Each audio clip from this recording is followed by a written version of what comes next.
नमस्कार, स्वागत है आप सभी का द इकोनॉमिस्ट में। तो कैसे हैं आप सब? आशा करता हूं कि आप सब बढ़िया हैं। तो चलिए शुरुआत करते हैं एक कोट के साथ। Successful and unsuccessful people do not vary greatly in their abilities, they vary in their desires to reach their potential. तो बड़ी सरल सी बात है कि अगर हम कामयाब और नाकामयाब लोगों के बीच में अगर यहाँ पर कोई फर्क करना चाह रहे हैं ना, तो यहाँ पर उनमें काबिलियत में कोई फर्क नहीं है। ओके, तो एबिलिटीज दोनों की सेम है, दोनों आगे बढ़ सकते हैं, लेकिन फर्क वहीं पर आता है कि कुछ के पास यहाँ पर इच्छाएं होती है कि वो अपने पोटेंशियल को उनको हासिल करें, ओके, तो अपने पोटेंशियल को एक्सप्लोर करें। और जो कुछ लोग हैं वो मतलब अपने पोटेंशियल को बाहर ही नहीं निकालते, तो उसके ऊपर मेहनत ही नहीं करते। ओके, तो तभी जो है ना, एक सेक्शन जो है वो सक्सेसफुल हो जाता है, दूसरा सेक्शन जो सेक्शन होता है वो अनसक्सेसफुल हो जाता है। तो ये आपके ऊपर है कि आपका जो जो भी आपका जो पोटेंशियल है ना, तो उसके लिए आप काम करो, उसको एक्सप्लोर करो, ओके, लगन से काम करो। जो भी आपने गोल अचीव करना है, तो पूरा एक टाइम टेबल बनाओ, उसको फॉलो करो और उसको भी बदलते रहो।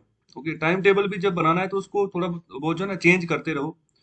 तो इससे भी फायदा होता है, इससे भी जो आपका इंटेलिजेंट क्वेश्चन है, जो आपका आईक्यू है, वो भी बढ़ता है।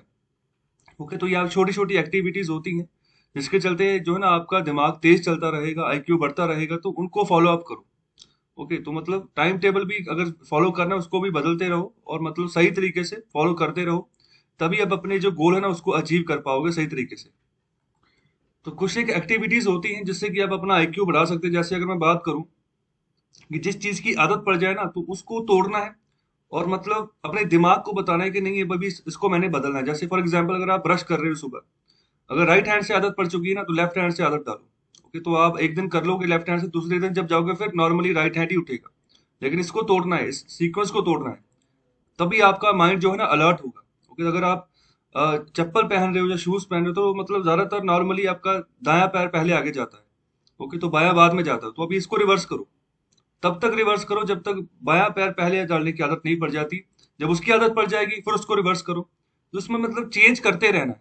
ओके, तो ये एक्टिविटीज छोटी छोटी छोटी, तो इनको फॉलो करें, आपको काफी फायदा होगा इससे। तो अभी बात करते हैं ये front page the economic times newspaper का। तो यहाँ पर कुछ इंपॉर्टेंट न्यूज, जैसे यहाँ पर प्राइवेट हॉस्पिटल्स डिमांड कर रहे हैं सरकार से कि वही हमें वैक्सीन की सप्लाई भेजे। तो रीजन इसका बताया जा रहा है कि सप्लाई में शॉर्टेज देखने को मिल रही है। तो जितनी सप्लाई आ रही है कोवैक्सीन और कोविशील्ड की, पहले गवर्नमेंट ऑफ इंडिया को मिल रही है, ओके, तो बाद में यहाँ पर जो है ना स्टेट गवर्नमेंट्स को मिलनी है, और जो है प्राइवेट सेक्टर जो हॉस्पिटल्स है उनको मिलनी है, और प्राइवेट सेक्टर की जो कंपनीज भी हैं तो उनको मिलनी है। ओके, तो प्राइस भी अलग अलग है। ओके, इसके अलावा बात करें कि जो कोविन ऐप है या फिर कोविन पोर्टल है, तो जो पोर्टल खोलकर भी आप अपने आप को रजिस्टर कर सकते हैं। अगर आपने वैक्सीन लगवानी है तो ऐप जो है कोविन, उसमें भी आप अपने आप को रजिस्टर कर सकते हैं। लेकिन इसमें ग्लिचेस देखने को मिल रही हैं, एरर आए हैं कुछ। तो कंप्लेंट यही आई है कि लोगों के द्वारा जब रजिस्टर किया जा रहा है तो ये वेबसाइट क्रैश होती जा रही है, ऐप क्रैश होती जा रही है, तो काम नहीं कर रही है। ओके, तो अभी इसके अलावा बात कर रहे हैं, जोमेटो जो है ना, वो अपनी अभी वैल्यूएशन और बढ़ाने जा रहा है। तो अभी जल्दी ही जो ना वो पब्लिक ऑफरिंग के तहत जो ना मार्केट से पैसा रेज करेगा। ओके, 1.1 बिलियन यूएस डॉलर के आसपास। तो इसका हेडक्वार्टर कहाँ है? इसका हेडक्वार्टर जो है ना गुड़गांव, जो हरियाणा है, वहीं पर है। और इसके अलावा बात कर रहे हैं कि जो अगर ऑक्सीजन की बात करें ना, तो ऑक्सीजन सप्लाई इस टाइम क्रूशियल बनी हुई है दिल्ली के आसपास के रीजन में, बहुत जरूरी चाहिए। ओके, खासतौर पे जो कोविड के जो मरीज हैं उनको, तो उनको दिक्कत आ रही है, सांस नहीं उनको मिल रही है, तो अभी उनको प्योर ऑक्सीजन देनी पड़ रही है, जिसके चलते उनकी जानें बचाई जाए। तो अभी क्या हो रहा है कि कुछ एक लोगों के द्वारा जो है ना बड़े पैमाने पर परचेजेस की जा रही है, जो कि यहाँ पर रिटेल मार्केट के लिए ऑक्सीजन जो अवेलेबल की गई है कंपनीज के द्वारा, तो ये भी सप्लाई चेन में बाधा डाल रहा है। तो मतलब ये भी एक तरह का प्रॉब्लम जो है ना सामने देखने को मिल रही है। और इसके अलावा यहाँ पर यूएस के पैंडेमिक एक्सपर्ट है, तो इनका नाम है एंथनी फाउसी। ओके, तो मतलब इन्होंने कहा है कि जो भारत की कोवैक्सीन है, जिसको कि भारत बायोटेक ने बनाया है, अपनी खुद की रिसर्च है उसकी, तो वो जो नए म्यूटेंट्स निकल कर आ रहे हैं भारत में, तो उसके खिलाफ काफी फायदेमंद है, काफी अच्छे तरीके से जो है उसके रिजल्ट जो है निकल कर आ रहे हैं। तो ये है एडिटोरियल वाला पेज। तो यहाँ पर कुल मिलाकर 4 एडिटोरियल है। पहले एडिटोरियल में बात कर रहे हैं कि कैसे वैक्सीन सप्लाईज को बढ़ाएं, तो इसके बारे में आर्टिकल में चर्चा करेंगे, तो आपको मैं छोटा सा जस्ट दूंगा। इसके बाद जो है ना बैड बैंक के बारे में बात कर रहे हैं कि बैड बैंक क्या सही मायने में काम कर पाएगा। ओके, तो बैड बैंक है क्या? ओके, सभी मुद्दों के ऊपर आर्टिकल में मैं चर्चा करूंगा। तीसरा एडिटोरियल होगा यहाँ पर सर्कुलेशन इज हेल्थी। तो यहाँ पर बात कर रहे हैं कि अभी जो हमारा 15th फाइनेंस कमीशन है ना, तो उसके द्वारा रिकमेंडेशन आई है कि जो पब्लिक हेल्थ नाम का जो यहाँ पर वर्ड है ना, पब्लिक हेल्थ नाम की जो यहाँ पर सब्जेक्ट है, उसको कंकरेंट लिस्ट में डाल दिया जाए। तो पहले ये स्टेट लिस्ट में है, तो अभी इसको कंकरेंट लिस्ट में डालने की बात कर रहे हैं। तो क्या इसे कोई फायदा देखने को मिलेगा? तो ये होता क्या है कंकरेंट लिस्ट, स्टेट लिस्ट, उसके बारे में भी चर्चा करेंगे। और एडिटोरियल नंबर 4 में, तो यहाँ पर भी ना वैक्सीन सप्लाईज के बारे में जो भी रुकावटें आ रही हैं, मतलब बहुत सारे राज्य हैं कि जो अफोर्ड नहीं कर पाएंगे। जैसे हाल ही में गवर्नमेंट ऑफ इंडिया ने नया रूल्स निकाल दिया है कि मतलब जिसके तहत कहा गया कि 50% प्रोक्योरमेंट करेगी भारत सरकार, और बाकी की 50% जाएगी, उसी 50% में से 25% जाएगी स्टेट गवर्नमेंट के पास और 25% प्राइवेट सेक्टर के पास। तो प्राइवेट सेक्टर में प्राइवेट हॉस्पिटल्स भी आ जाएंगे और कंपनीज वगैरह जो है ना वो भी आ जाएंगी, जो अपने अपनी एम्प्लॉयज को जो है वैक्सीनेट करना चाह रहे हैं। तो अभी स्टेट गवर्नमेंट्स की बात कर रहे हैं कि बहुत सारे राज्य अमीर हैं, बहुत सारे राज्य गरीब हैं, तो क्या सही मायने में वो कर पाएंगे? तो अभी इसी के रिगार्डिंग और भी काफी बातें कर रहे हैं, तो उसको डिटेल में हम डिस्कस करेंगे। तो चलिए फर्स्ट एडिटोरियल से शुरुआत करते हैं।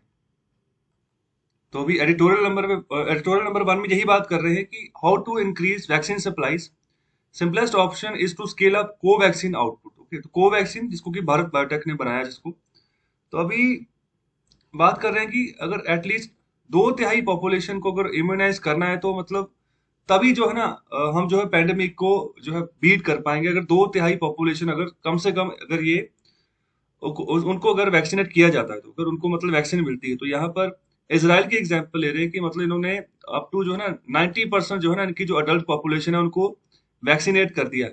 ओके, तो मतलब दोबारा नॉर्मल कंडीशंस में वहां पर जो है एनवायरनमेंट देखने को मिल रहा है, मतलब वापस से इकोनॉमी भी नॉर्मल होनी शुरू हो गई है इसराइल में, और मतलब डेली रूटीन की जो एक्टिविटीज है वो भी नॉर्मल होनी शुरू हो गई है। ओके, क्योंकि उन्होंने 90% से अब जो है अपनी पॉपुलेशन को वैक्सीनेट कर दिया है। लेकिन यहाँ पर ये क्लियर नहीं है कि यहाँ पर कितने परसेंटेज जो है ना अभी पॉपुलेशन को जो है ना इम्यूनाइज करना होगा, अगर हम यहाँ पर हर्ड इम्यूनिटी क्रिएट करना चाहते हैं। तो हर्ड इम्यूनिटी मतलब कि जिसको अगर एक बार हो गया कोरोना, ओके, तो दोबारा उसको होने के चांसेस कम है। दूसरा, अगर किसी को वैक्सीनेट कर दिया तो उसको भी होने के चांसेस कम है। तो ऐसी इम्यूनिटी बन जाए जिसके चलते कि जो स्प्रेड है ना वो रुक जाए कोरोना वायरस का। तो मतलब फैल तो इसी तरीके से रहा ना कि मतलब कि किसी एक को हो गया तो उसी से दूसरे को हो रहा है। तो अगर वैक्सीनेट हो गया अच्छे से बंदा, ओके, जो फिर एक बार उसको हो गया, बच गया है, तो दोबारा अगर होने के चांसेस कम है, तो तभी जो हम उसको कह सकते हैं कि हार्ड इम्यूनिटी। ओके, तो इस तरीके से हार्ड इम्यूनिटी को डेवलप करना है। तो कितने परसेंट कम से कम पॉपुलेशन को वैक्सीनेट करे, तो उसके बारे में अभी क्लैरिटी नहीं है। ओके, तो यहाँ पर कम से कम 2/3 तो होनी चाहिए ना, चाहे किसी हम यहाँ पर किसी एक देश की बात कर लें, चाहे पूरी दुनिया की बात कर लें। ओके, तो मतलब उसका पूरा 2/3 होना चाहिए कि जिसको कि हम वैक्सीनेट करें कम से कम। तो यहाँ पर बात कर रहे हैं कि अगर पूरी दुनिया की बात करें तो उनके पास पर्याप्त कैपेसिटी नहीं है कि वो 13 बिलियन डोजेज जो है ना वो प्रोड्यूस कर पाए, जो कि यहाँ पर रिक्वायर्ड है to inoculate up to 2/3 of the global population. तो यहाँ पर टोटल पॉपुलेशन जो पूरे वर्ल्ड की है वो 7.8 बिलियन है, तो उसका 2/3 उसको वैक्सीनेट करना है। ओके, तो मतलब उसके लिए भी पर्याप्त कैपेसिटी पूरी दुनिया के पास नहीं है। ओके, तो ये सिचुएशन बनी हुई है। तो यहाँ पर इंडिया की बात कर रहे हैं कि इंडिया में भी अभी जो है डिमांड बढ़ रही है। दूसरी ओर जो है साउथ अफ्रीका के साथ मिलकर इंडिया जो है ना, जो वर्ल्ड ट्रेड ऑर्गेनाइजेशन है, तो वहां पर भी अपनी बात रख रहा है। तो इसके अलावा और भी बहुत सारे जो है डब्ल्यूटीओ के मेंबर कंट्रीज है जो इंडिया और साउथ अफ्रीका की सपोर्ट कर रहे हैं। वो किसके रिगार्डिंग कर रहे हैं? वो बात कर रहे हैं अभी Covid treatment related intellectual property rights. मतलब वो कह रहे हैं कि मतलब कोविड के चलते, कोविड बीमारी को मतलब खत्म करने के लिए इसके जो भी यहाँ पर ट्रीटमेंट होगे ना, तो उसका जो इंटेलेक्चुअल प्रॉपर्टी राइट है उसको वेव कर दो, वेव ऑफ कर दो, मतलब खत्म कर दो। और जो मतलब लाइसेंस है ना वो सबको मिल जाए, तो जिसके चलते हर कोई जो है वो प्रोडक्शन शुरू कर सके, और प्रोडक्शन जब शुरू हो तो बड़े पैमाने पर सप्लाई पहुंचे जो गरीब मुल्क है वहां तक भी। ओके, जहां जहां पर भी ज्यादा जरूरत है वहां तक भी। ओके, तो मतलब इसी चीज को ये ऑथर बात करें कि हम डोमेस्टिकली भी इसको एक्ट कर सकते हैं ऐसे, जैसे अब वर्ल्ड वाइड हम सोच रहे हैं ना, जहां पर डब्ल्यूटीओ के बाकी मेंबर कंट्रीज जो है यहाँ पर सपोर्ट करें इंडिया और साउथ अफ्रीका की, यहाँ पर आईपीआर राइट्स को वेव किया जाए कोविड ट्रीटमेंट के लिए। जितने भी यहाँ पर चीजें लग रही है, चाहे रॉ मटेरियल लग रहा है, चाहे कोई पीपीई किट लग रही है, चाहे कोई वैक्सीन वैक्सीन लग रही है, कुछ भी लग रहा है। ओके, तो मतलब उसका आईपीआर राइट जो है ना वो मतलब वेव ऑफ कर दिया जाए। इसके तहत ऐसा होता है कि पेटेंट खत्म हो गया। ओके, जब पेटेंट खत्म हो गया तो कोई भी मैन्युफैक्चर कर सकता है उस वैक्सीन को। तो यहाँ पर ये डोमेस्टिकली इस बात को इम्प्लीमेंट करने की बात करें कि गवर्नमेंट जो है ना हमारी भारत सरकार, उसको जो इंटेलेक्चुअल प्रॉपर्टी राइट है कोवैक्सीन का उसको खरीद लेना चाहिए। ओके, तो ये कोवैक्सीन ऐसी वैक्सीन है जो भारत की अपनी बनाई हुई वैक्सीन है। ओके, तो इसके अलावा दूसरी भी है कोविशील्ड, ओके, जो कि सीरम इंस्टीट्यूट ऑफ इंडिया बना रहा है, लेकिन वो अपनी डेवलप की हुई वैक्सीन नहीं है। वो ऑक्सफोर्ड यूनिवर्सिटी का फार्मूला है, जो कि एग्रीमेंट हुआ है सीरम इंस्टीट्यूट ऑफ इंडिया और ऑक्सफोर्ड यूनिवर्सिटी के बीच में। तो उन्होंने एस्ट्राजेनेका वाला फार्मूला दिया, तो उसके तहत ये वैक्सीन बना रहे हैं, जिसको नाम दिया गया है कोविशील्ड। ओके, तो अगर हम सप्लाई चेन के हिसाब से बात करें तो ज्यादा मैन्युफैक्चरिंग जो हो रही है अभी कोविशील्ड की हो रही है, तो 60 मिलियन डोजेस बन रही है एक महीने में। ओके, तो अगर कोवैक्सीन की बात करें तो इसकी अभी कम डोजेस बन रही है, शुरुआत में 20 मिलियन डोजेस के आसपास अभी है, तो अभी एक्सपैंड कर रहे हैं अपनी ये कैपेसिटी। ओके, तो ये हमारी खुद की बनाई हुई, जिसको कि बनाया गया है किसके द्वारा, भारत बायोटेक, ये प्राइवेट कंपनी है जो इसकी पेरेंट कंपनी है। ओके, जिसका मतलब ज्यादा रिसर्च में फोकस है, यही है भारत बायोटेक।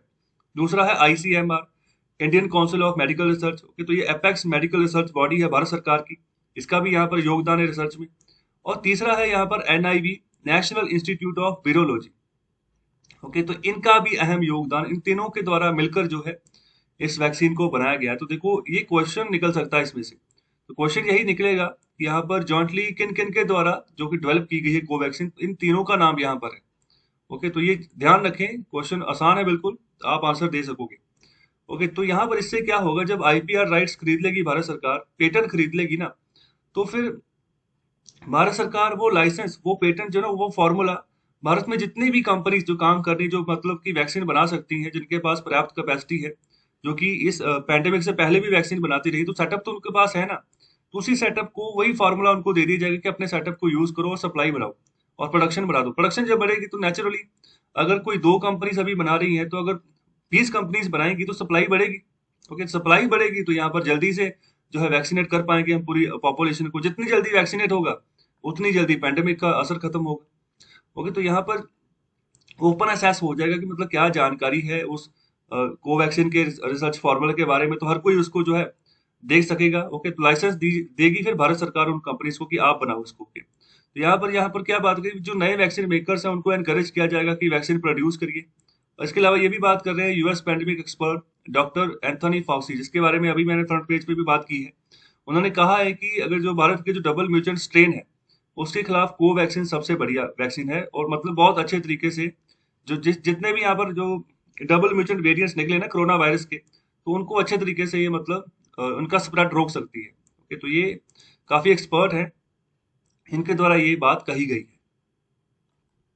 तो चलिए अभी बात करते हैं एडिटोरियल नंबर 2 की। तो यहाँ पर बात कर रहे हैं bad banks not by sovereign guarantee. तो बैड बैंक्स क्या है, तो देखिए अभी 1 फरवरी को जब बजट अनाउंस किया गया 2021-22 का, तो उसमें भारत सरकार ने यह अनाउंस किया था कि एक बैड बैंक बनाया जाएगा भारत में, इस यहाँ पर इस वित्तीय साल में, जिसका कि दूसरा नाम है यहाँ पर national ARC. Okay, national asset reconstruction company. तो ये इसका काम क्या होगा बैड बैंक का। ओके, तो इसका काम होगा जो कि जितने भी हमारे सरकारी बैंक है ना, तो अभी कुल मिलाकर 12 सरकारी बैंक बचे हैं भारत में। ओके, तो उनका जितना भी एनपी है, नॉन परफॉर्मिंग एसेट है। ओके, सपोज करो कोई एक सरकारी बैंक है जिसका नॉन परफॉर्मिंग एसेट है। नॉन परफॉर्मिंग एसेट क्या होता है, नॉन परफॉर्मिंग एसेट होता है जैसे किसी बैंक ने किसी को लोन दिया, किसी बॉर्रोवर को लोन दिया, और यहाँ पर उस लोन के बदले क्या होता है, वो बॉर्रोवर जो है ना, वो बैंक को ब्याज की किस्तें देता है हर महीने के हिसाब से। तो एक डेट निर्धारित होती है, उस डेट को जो है वो किस्त आ जानी चाहिए। ओके, नहीं तो फाइन वगैरह भी लगता है इसके ऊपर। ओके, तो जब ऐसा हो कि मतलब कि पिछले 90 दिनों तक लगातार कोई भी ब्याज की किस्त जो है ना, वो नहीं आई है बैंकों के पास, जिसका कि उन्होंने लोन दे रखा है किसी बॉर्रोवर को, तो 90 दिनों के बाद उस लोन को बाद में ना एनपीए घोषित कर दिया जाता है, नॉन परफॉर्मिंग एसेट घोषित कर दिया जाता है कि अभी ये एसेट जो है ना, जो लोन हमने दिया था वो परफॉर्म नहीं कर रहा है। परफॉर्म नहीं कर रहा है कहने का मतलब उससे कोई रेवेन्यू बैंक को आना बंद हो गया। ओके, तो जो प्रिंसिपल अमाउंट जो जितनी भी दी थी, ओके, चाहे 10 लाख है, चाहे 20 लाख, चाहे 2 करोड़, चाहे 100 करोड़, तो वो डूबता हुआ नजर आ रहा है अभी बैंकों को। ओके, तो अभी ऐसे बोझ बहुत ज्यादा है। कुल मिलाकर जो है ना, 8 साढ़े 8 लाख करोड़ का एनपीए है जितने भी सरकारी बैंक है उनके ऊपर। ओके, तो इतना ही बड़े पैमाने पर ये एनपीए का बर्न बढ़ता जा रहा है। तो यही एक रीजन है कि भारत सरकार जो है ना, इनको लगातार प्राइवेटाइज करती जा रही है। तो पहले किसी जमाने में 27 बैंक थे, फिर मर्जर हुआ, मर्जर करके अभी 12 बचे हैं, तो अभी प्राइवेटाइज हो रहे हैं। तो अभी भारत सरकार ने इस साल के बजट में ये भी बोला है कि 2 सरकारी बैंकों को प्राइवेटाइज भी किया जाएगा। वो कौन कौन से होंगे अभी इसके बारे में लिस्ट जारी नहीं की गई। ओके, तो मतलब कि ये प्राइवेटाइजेशन का सिलसिला अभी रुकने वाला नहीं है। अगर मैं बात करूँ ना, देखो जो बैंकों का पैसा चला गया बाहर, तो वापस आया ही नहीं, तो वो बहुत बड़ी बड़ी अमाउंट थी जो गई। ओके, तो जब वापस ही नहीं आया ना, तो फिर काम कैसे चलेगा बैंकों का? कैपिटल तो खत्म होता जाएगा ऐसे बैंकों के पास में से, तो बैंक तो दिवालिया हो जाएंगे फिर। तो इसी के चलते 2015 से लेकर 2020-21 तक भारत सरकार अब तक 3 लाख करोड़ रुपए जो ना वो कैपिटल इन्फ्यूज कर चुकी है सरकारी बैंकों में। ओके, तो देखो, ये जो पैसा सरकार ने लगाया है ना, ये टैक्स पेयर्स की मनी है। ओके, जो कि जीएसटी के थ्रू इकट्ठी हुई है, या फिर जो इनकम टैक्स से जो पैसा है उसके थ्रू इकट्ठा हुआ, तो वो 3 लाख करोड़ ऐसे ही लगा दिया गया पब्लिक सेक्टर बैंकों के ऊपर, कहीं ये दिवालिया ना हो जाए। भारत सरकार और ज्यादा ऐसे पैसे नहीं लगाना चाह रही है, तो जिसके चलते इनका प्राइवेटाइजेशन होना तय है। ओके, तो धीरे धीरे करके सभी बैंक प्राइवेटाइज होंगे। ओके, तो 1969 से पहले ये प्राइवेट बैंक ही हुआ करते थे भारत में। 1969 के बाद इंदिरा गांधी की जो गवर्नमेंट थी, उन्होंने नेशनलाइजेशन किया था बैंकों का। ओके, तो मतलब जो सरकारी का टैग लगा था वो 1969 के बाद लगा था। वो अभी फिर वही रिवर्स प्रोसीजर देखने को मिलेगा आपको आने वाले समय में। धीरे धीरे करके ये बैंक जो है ना प्राइवेटाइज होंगे। तो अभी इसका सोल्यूशन भी निकालने की कोशिश की जा रही है कि अगर बचा सकते हो तो कैसे बचाएं। तो यहाँ पर अभी देखो, बैड बैंक की बात करें तो बैड बैंक क्या करेगा? ये भी एक तरीके का बैंक होगा, जिसके अंतर्गत सरकार भी थोड़े बहुत पैसे इसको देगी। और इसके अलावा अभी जो रिसेंटली जो न्यूज आई ना, उसमें ये बात कही गई कि 9 सरकारी बैंक होंगे और 2 यहाँ पर सरकारी कंपनीज होंगी जो कि इसमें पैसा इन्फ्यूज करेंगी अपने अपनी परसेंटेज के हिसाब से। तो जिसके चलते बैड बैंक के पास भी थोड़ा बहुत पैसा होगा, फिर उस पैसे से वो क्या करेगा? इसी नॉन परफॉर्मिंग एसेट को खरीदेगा। अगर किसी सरकारी बैंक के पास सपोज करो 1 लाख करोड़ का एनपीए है, फिर उसी 1 लाख करोड़ के एनपीए को ये बैड बैंक खरीदेगा, जितनी भी पैसा इसके पास होगा उसके हिसाब से। ओके, तो इसका मतलब ऐसा नहीं है कि 1 लाख करोड़ का एनपीए तो उसके बदले में ये 1 लाख करोड़ रुपया ही उनको दे देगा। यहाँ पर डील होगी। तो डील में क्या होगा? ऑफर ऑफर होगा, मतलब बैड बैंक जो है ना, ये भी कह सकता है कि आपने अगर 1 लाख करोड़ का एनपीए आपका है, ठीक है, तो उसका सोल्यूशन अभी मेरी जिम्मेदारी है, मैं कैसे निकालूं। ओके, तो उसके बदले में तो क्या करेगा? ऑफर करेगा, मैं आपको 50,000 करोड़ दूंगा आपके 1 लाख करोड़ के एनपीए के बदले में। ओके, तो उस हिसाब से बैंक अपना एनपीए बेचेंगे बैड बैंक को। ओके, तो उसके पास जितनी भी अमाउंट यहाँ पर निर्धारित हुई 50,000 करोड़ सपोज करो, तो वो उस सरकारी बैंक के पास चली जाएगी। तो बैंक मतलब उसको अभी टेंशन नहीं लेनी, अभी टेंशन लेगा बैड बैंक। ओके, तो वो यहाँ पर खुद से सोल्यूशन निकालेगा, फिर आगे परस्यू करेगा कि किस तरीके से पैसे को मैं रिकवर करूं। ओके, जो एसेट्स है, ओके, या तो उनको बेच दूं, या फिर जो ये कंपनी जिसने भी लोन लिया था उसको ऑपरेट करता रहूं, उसमें थोड़ा बहुत और पैसा मैं खुद से दूं और उसको मतलब कोशिश करूं कि वो चले, और मतलब खुद से वो जो इंटरेस्ट है ना वो दोबारा से देना शुरू कर दे। तो ये सब चीजें यहाँ पर बैड बैंक ट्राई करेगा। ओके, तो इस तरीके से ये काम चलेगा बैड बैंक का। ओके, तो अभी इसी के रिगार्डिंग बात कर रहे हैं कि जो गारंटी है, जो सिक्योरिटी रिसिप्ट जो यहाँ पर बैड बैंक इशू करेगा, जैसे मैंने 50,000 करोड़ की बात की कि इतना ऑफर किया, तो अगर आप बात करो कि गारंटी दे कि इतना ही होगा, तो ये अगर गारंटी वाली बात आ जाएगी ना, तो तब यहाँ पर बात नहीं बनेगी। तो यहाँ पर बैड बैंक को बनाया इसलिए गया है कि बैड लोन्स को टैकल करना है, मतलब जो पब्लिक सेक्टर बैंकों के ऊपर जो बोझ पड़ा हुआ है ना, तो उसको कम करना है। अगर उनसे आप गारंटी मांगोगे ना बैड बैंक से, तो फिर ये अभी तो प्रपोजल है, अभी कौन सा बन गया ये? तो प्रपोजल होने से पहले ही ये मतलब काम करना बंद कर देगा, तो ये मुनासिब नहीं है अगर हम यहाँ पर ऐसी कोई स्ट्रेटेजी लेकर चल रहे हैं। ओके, तो यहाँ पर 3 फैक्टर्स की बात कर रहे हैं ऑथर कि मतलब अगर वो फैक्टर्स के ऊपर हम काम करेंगे ना, तो बैड बैंक बन भी सकता है और बैड बैंक टूट भी सकता है। ओके, तो यहाँ पर पहली बात कर रहे हैं कि एक एक्सपर्टाइज बंदा चाहिए बैड बैंक में, जो कि यहाँ पर बैड लोन्स की जो सिचुएशन है उसको रिजॉल्व करे। ओके, तो इसके अलावा जो भी यहाँ पर कंपनीज हैं, मतलब जो कर्जे के ऊपर चल रही हैं, जिन्होंने लोन उठा रखा था, जहाँ तो फिर उनको कोशिश करे कि वो ऑपरेट करे किसी ना किसी तरीके से, बैड बैंक खुद से पैसा उनको दे और उनको ऑपरेट करवाए, उनसे इंटरेस्ट जो है ना उसको उसको लेना दोबारा शुरू कर दे। ओके, तो अभी दूसरी बात यहाँ पर कर रहे हैं कि जो पेशेंट कैपिटल वही है जो एनपीए, नॉन परफॉर्मिंग एसेट, मतलब जो पेशेंट की तरह पड़ा हुआ है, मतलब उसका कुछ बन नहीं रहा है। तो अभी वो उसको कैसे सही करना है, तो उसके रिगार्डिंग अभी सोचना होगा, अपनी जो ड्यूटी है, अपना रोल अदा करना होगा बैड बैंक को किसी ना किसी तरीके से।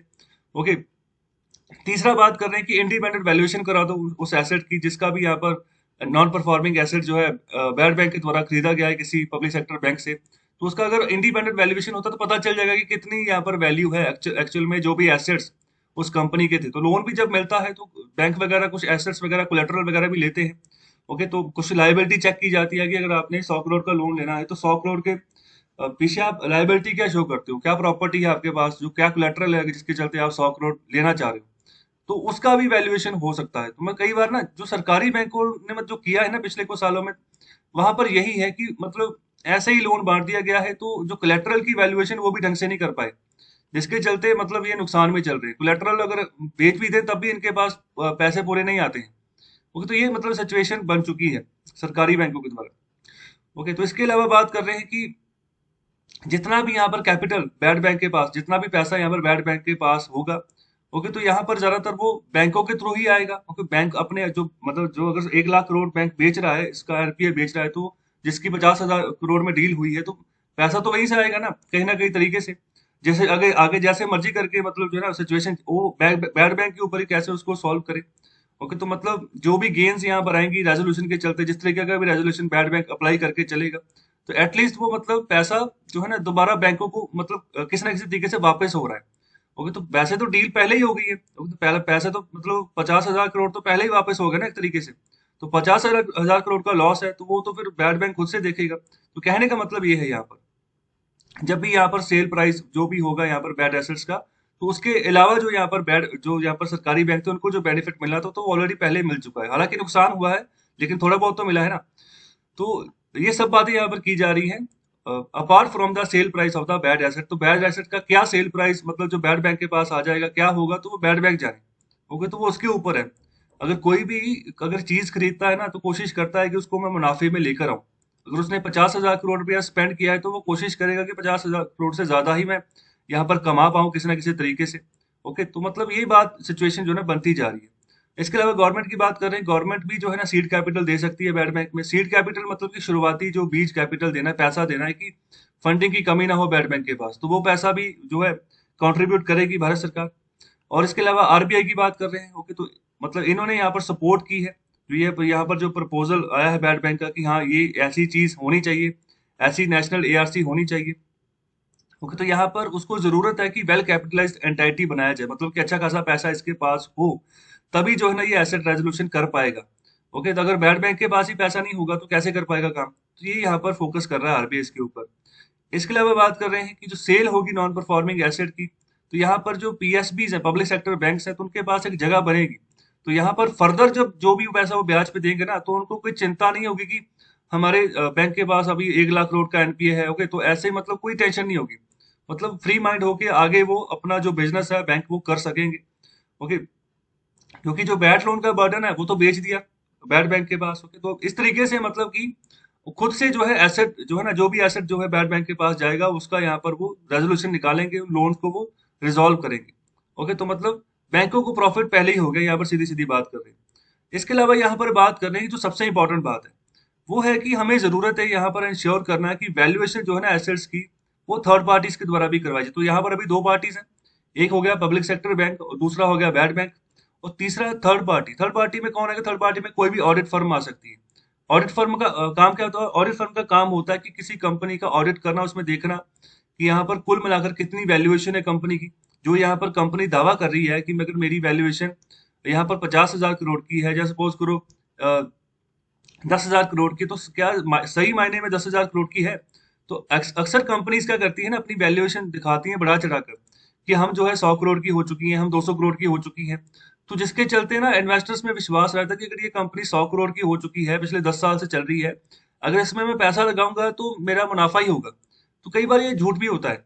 तो अभी जो ऑडिट ट्रायल्स होते हैं ना, ऑडिट ट्रायल्स यही चीज कंफर्म करते हैं कि क्या सच में वो 10,000 करोड़ की बन चुकी है, या 100 करोड़ की, 200 करोड़ की बन चुकी है। तो अभी इसलिए थर्ड जो यहाँ पर थर्ड पार्टी ना, उसको भी यहाँ पर इंटरवीन करने की बात कर रहे हैं। तो इससे क्या होगा, इससे यहाँ पर जो बैंक मैनेजर्स होंगे ना, तो वो तो उनका क्रिमिनलाइजेशन नहीं होगा कि मतलब उन्होंने उन्होंने जो भी एनपीए सेल किया है बैड बैंक को, तो उसमें कुछ गड़बड़ी पाई गई है, जितना यहाँ पर वैल्यूएशन बोली गई एक्चुअल में उतना है नहीं। अगर सपोज करो किसी कंपनी का लोन इन्होंने बेच दिया बैड बैंक को, तो इसको ये कह के बेचा कि 10,000 करोड़ का है, तो एक्चुअल में वो कंपनी 10,000 करोड़ की है ही नहीं। ओके, तो मतलब ये फंस जाएंगे, तो उनको बचाना है, जिसके चलते यहाँ पर ऑडिट फर्म को यहाँ पर पहले रखा जा रहा है कि पहले से सब कुछ तय कर लेंगे, फिर बैड बैंक को जो है ना आगे लोन जो है बेचा जाएगा, एनपीए बेचा जाएगा। तो यही बात करें कि बैंकर्स का जो डर है ना, तो वो दूर हो सकता है बैड एसेट्स के मामले में। तो यहाँ पर कुछ मलाफेड मूव्स, गलत मूव्स जो है ना, हो सकता है कि बैंकर्स के द्वारा कुछ चले जाए, जिसके चलते मतलब बैड बैंक को भी आप गलत इन्फॉर्मेशन देते हो। अगर थर्ड पार्टी रखते हैं बीच में तो फायदा रहेगा। तो यहाँ पर रीअश्योरेंस जो है ना वो पॉसिबल होगी अगर थर्ड पार्टीज यहाँ पर वैल्यू जो है ना वो एक्चुअल वैल्यू बताएंगे कि एसेट्स की कितनी वैल्यू है जो कि ट्रांसफर की जा रही है बैड बैंक को किसी पब्लिक सेक्टर बैंक के द्वारा।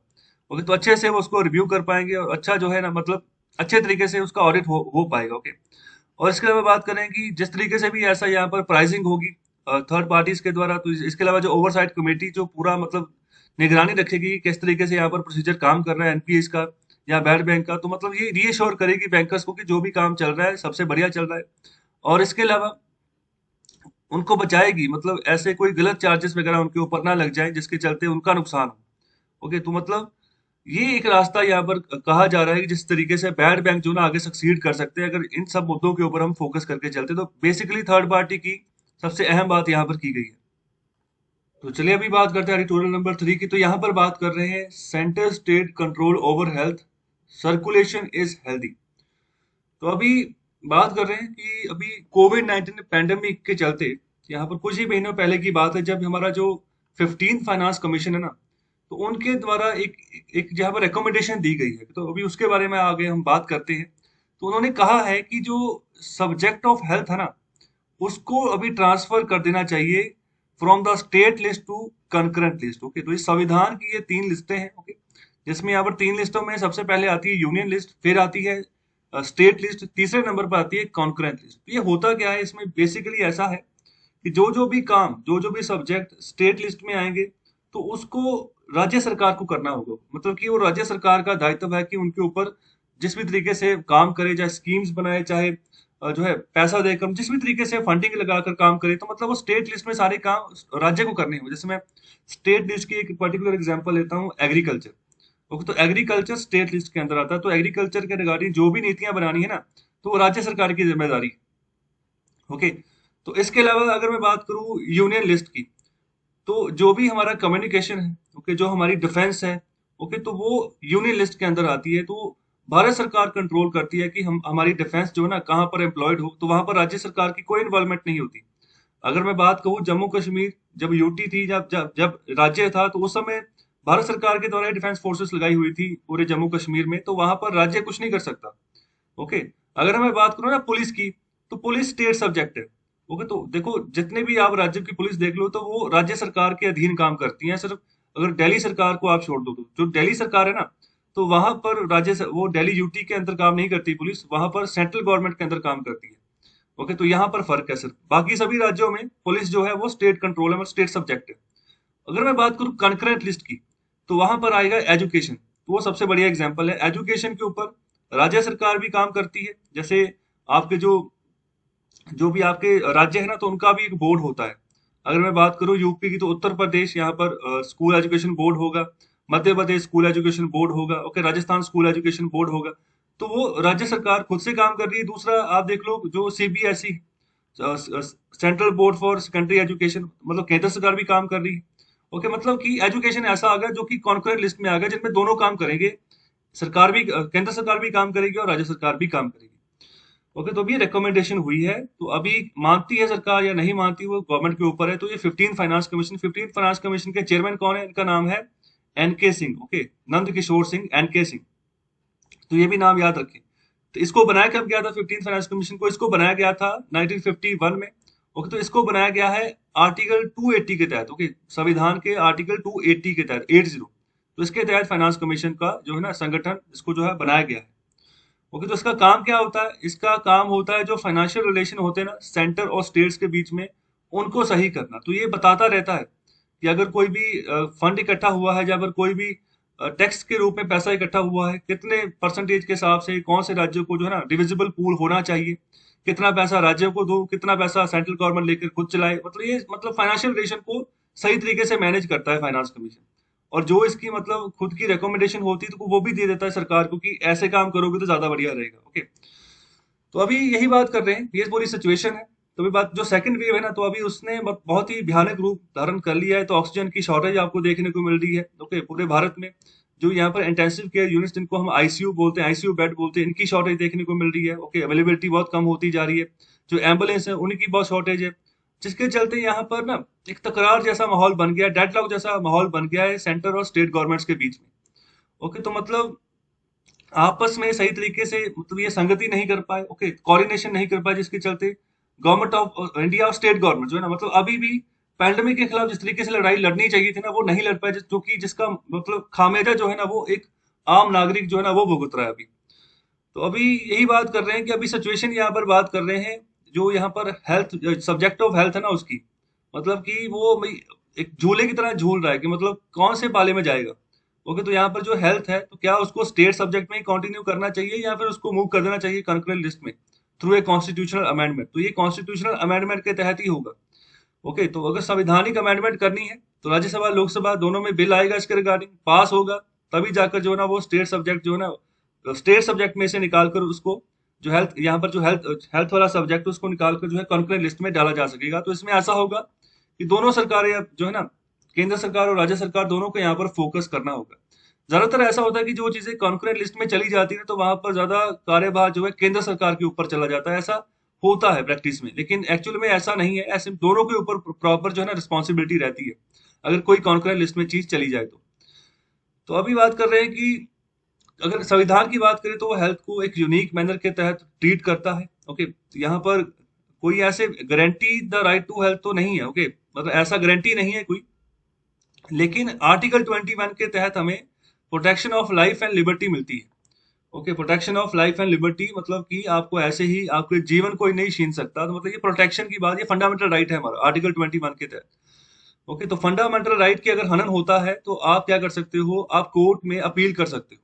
ओके, कि मेरे फंडामेंटल राइट का हनन हुआ है, आपको सबूत देने होंगे। ओके, तो फिर जो कोर्ट है वो कार्रवाई करता है।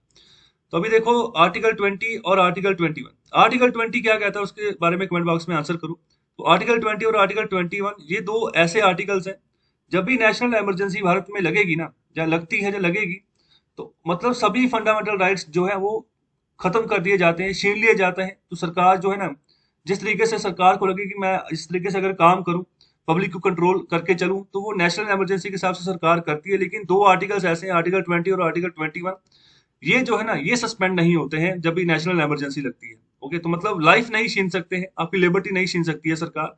इसके अलावा सभी फंडामेंटल राइट जो है वो सस्पेंड हो जाते हैं जब नेशनल इमरजेंसी लगती है। तो वो कौन से आर्टिकल के तहत लगती है, उसका आंसर करें कमेंट बॉक्स में। और अभी बात कर रहे हैं पब्लिक हेल्थ की, अलॉन्ग विद सैनिटेशन। सैनिटेशन क्या होता है, जैसे आप देखो जो वेस्टेज, जो वेस्ट होता है ह्यूमन वेस्ट, ओके, तो उसको मतलब अच्छे तरीके से उसका मतलब कि निकासी हो। ओके, सैनिटेशन हो गया, हॉस्पिटल्स हो गया, डिस्पेंसरीज जो छोटे छोटे मतलब दवा खाना होते हैं वो, तो मतलब ज्यादातर ये किस में आते हैं, ये आते हैं स्टेट लिस्ट में। ओके, दूसरी बात कर रहे हैं यहाँ पर मेडिकल एजुकेशन की, फैमिली प्लानिंग की। ओके, इसके अलावा और भी जो एस्पेक्ट्स हैं फिजिकल, मेंटल और सोशल हेल्थ केयर पॉलिसी के। Okay, policy with regards to drugs and medicine and prevention of spread of contagious, जो कि यहाँ पर छूत की बीमारियां होती हैं, तो मतलब उनको फैलने से रोकना। तो ये सभी की सभी जिम्मेदारियां जो है ये जो आती हैं कॉन्करेंट लिस्ट के अंदर। ओके, तो मतलब कॉन्करेंट लिस्ट में इसका मतलब ये है कि मतलब सेंट्रल गवर्नमेंट और जो स्टेट गवर्नमेंट दोनों की दोनों यहाँ पर जो है काम करती हैं इन सभी मुद्दों के ऊपर। ओके, तो चलिए एक क्वेश्चन का आंसर करें। जो ये कोरोना वायरस है, ये तो छूत की बीमारी है ना, तो मतलब फैल जाती है। इसके अलावा कोई 3-4 बीमारियां के नाम यहाँ पर कमेंट बॉक्स में टाइप करो जो कि छूत की है, मतलब फैल जाती हैं, जिसके बारे में आपको पता होना चाहिए।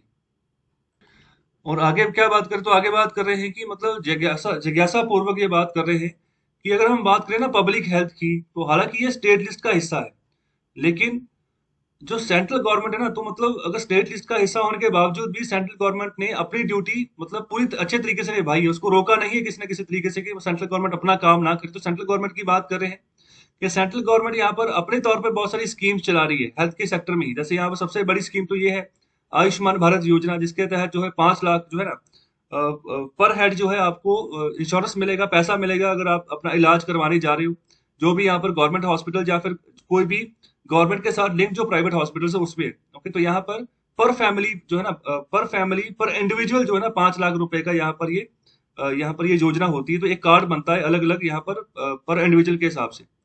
ओके, तो ये आयुष्मान भारत योजना तो काफी बड़ी योजना है, काफी पैसा लगा है भारत सरकार का इसमें। इसके अलावा बात करें नेशनल डिजिटल हेल्थ मिशन की, ये भारत सरकार ने चलाया है। इसके अलावा बात करें नेशनल इंस्टीट्यूट्स की। ओके, जिसके अलावा जैसे for example Indian council of medical research, तो ये मेडिकल रिसर्च में एपेक्स बॉडी है गवर्नमेंट ऑफ इंडिया की, सबसे प्रोमिनेंट बॉडी है। ओके, तो इसके अलावा national centre for disease control की बात करें, ये भी भारत सरकार ने बनाया है। और आखिर में बात कर रहे हैं national health system resource centre. Okay, तो मतलब कि ये सब चीजें हैं जो कि सेंट्रल गवर्नमेंट ने बनाई है। हालांकि ये जो पब्लिक हेल्थ है ये अभी किसका हिस्सा है? स्टेट लिस्ट का हिस्सा है।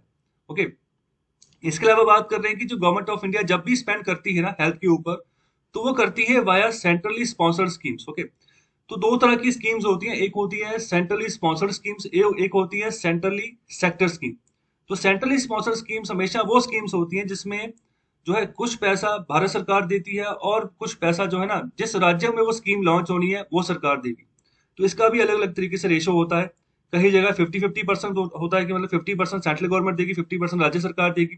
कहीं पर ये 60-40 होता है, कहीं पर ये 70-30 होता है और कहीं पर ये 90-10 भी होता है। तो 90-10 ज्यादातर आपको मिलेगा पहाड़ी राज्यों में, जैसे हिमाचल हो गया, जो हमारे नॉर्थ ईस्टर्न के जितने 7 राज्य हैं ना, तो वहां पर 90-10 का रेशियो होता है कि 90% हिस्सा सेंट्रल गवर्नमेंट डालती है और 10% हिस्सा जो है ना उनकी जो राज्य सरकारें होती है नॉर्थ ईस्टर्न स्टेट्स की, तो वो डालती है।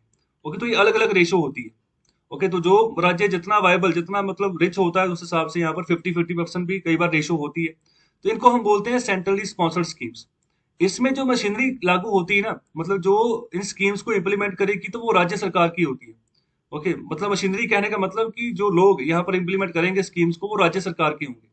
ओके, लेकिन अगर यहाँ पर सेंट्रली सेक्टर स्कीम होगी, तो वो 100% फंडिंग होगी सेंट्रल गवर्नमेंट की, जिस भी राज्य में जा रही है तो वहां पर 100% फंडिंग सेंट्रल गवर्नमेंट की ही जाएगी। और इसके अलावा जो मशीनरी होगी, इम्प्लीमेंटर जो मशीनरी की जो स्कीम को इम्प्लीमेंट करेगी, तो वो मशीनरी भी सेंट्रल गवर्नमेंट की ही होगी। ओके, तो मतलब इस तरीके से होती हैं दो तरीके की स्कीम्स। तो ज्यादातर जो गवर्नमेंट ऑफ इंडिया हेल्थ के ऊपर स्पेंड करती है वो वाया सेंट्रली स्पॉन्सर्ड स्कीम्स के थ्रू ही करती है, क्योंकि स्टेट लिस्ट में आता है तो मतलब राज्य का भी दारोमदार बनता है कि वो भी अपना हिस्सा दे।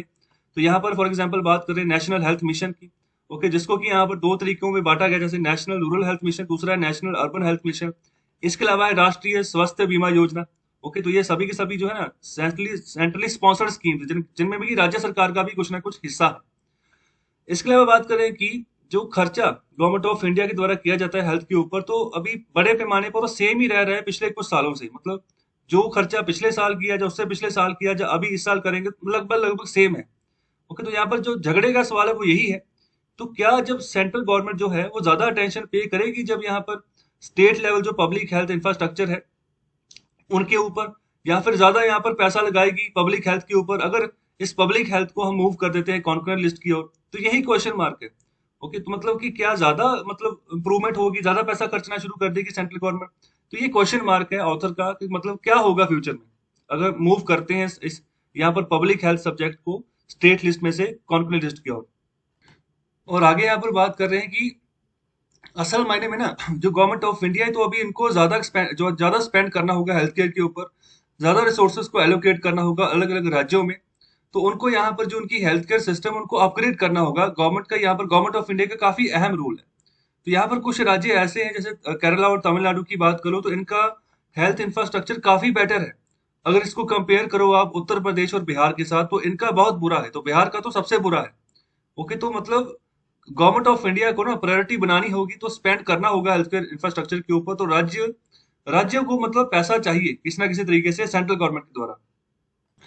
और आगे यहाँ पर बात करें कि ये सेंट्रल गवर्नमेंट के ऊपर है कि मतलब उन राज्यों की मदद करे, तो उस तरीके से जो यहाँ पर अरेंजमेंट है ना उसको सही करे, क्योंकि किस तरीके से किसी राज्य की मदद की जा सकती है हेल्थ केयर सेक्टर में। तो ज्यादातर जो गरीब राज्य है ना, तो वो मतलब प्योरली डिपेंड होते हैं सेंट्रल गवर्नमेंट के जो फंड्स आते हैं हेल्थ सेक्टर में, तो उसके ऊपर। ओके, तो मतलब जैसे कैपेसिटी बिल्डिंग की बात होगी, मतलब अपनी कैपेसिटी बढ़ानी है, अगर कम बेड्स का हॉस्पिटल उसको और बढ़ाना है, तो जैसे बिहार की बात करो तो पॉपुलेशन बहुत ज्यादा है, लेकिन उसके हिसाब से पर्याप्त कैपेसिटी नहीं है वहां पर उनके हॉस्पिटल्स में।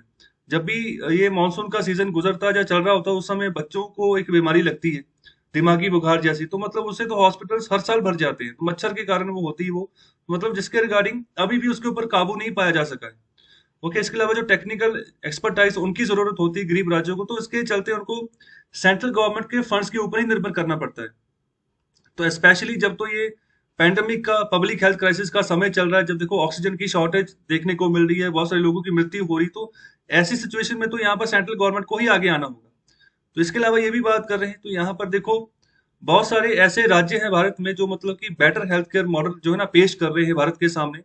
तो अगर इसको कंपेयर करें जो यूनियन गवर्नमेंट के द्वारा ऐसे जो मॉडल्स तैयार किए गए हैं, उनके मुकाबले में जो स्टेट गवर्नमेंट के द्वारा जो जो हेल्थ केयर मॉडल्स तैयार किए वो काफी बढ़िया है। ओके, तो यहाँ पर ये भी कंपैरिजन किया जा रहा है, तो सक्सेसफुल यहाँ पर जो ना अपने आप को एज ए राज्य ने अपने आप को प्रूव किया है कि सेंट्रल गवर्नमेंट के मुकाबले हमारा हेल्थ केयर ज्यादा बढ़िया है। जैसे अगर मैं तमिलनाडु और केरला की बात करूं तो वाकई में उनका हेल्थ केयर इंफ्रास्ट्रक्चर काफी बढ़िया है और काफी रिसर्च की एक्टिविटीज भी वहां पर होती हैं। और इसके अलावा बात कर रहे हैं 14th फाइनेंस कमीशन की, तो इन्होंने रिकमेंड किया था कि यहाँ पर जो राज्यों का जो शेयर है ना रेवेन्यूज का, तो उसको बढ़ाओ, उसको जो डिवॉल्विंग है वो डिवॉल्विंग रेशियो बढ़ाइए, ज्यादा शेयर दीजिए राज्यों को। तो मतलब कि जो कि वो ज्यादा से ज्यादा जो है ना यहाँ पर स्पेंडिंग कर सके हेल्थ केयर के ऊपर, और बीमारियों जो है ना उसको मतलब खत्म कर सके, सही तरीके से इंफ्रास्ट्रक्चर हेल्थ केयर इंफ्रास्ट्रक्चर उसको डेवलप कर पाए। जैसे कि रिगार्डिंग 2015 की एक स्टडी जिसमें कहा गया central for global development study, okay, तो जिसका जो शीर्षक था वो था getting centre state relationships right for health in India. तो ये यहाँ पर लिंक है स्टडी का। तो इन्होंने भी रिकमेंड किया था कि जो सेंटर टू स्टेट जो ट्रांसफर होता है ना, मतलब जो भी पैसा अपने राज्य को देना है, जितना भी रेवेन्यू का शेयर बनता है, वो किस हिसाब से दो, वो दो परफॉर्मेंस के हिसाब से।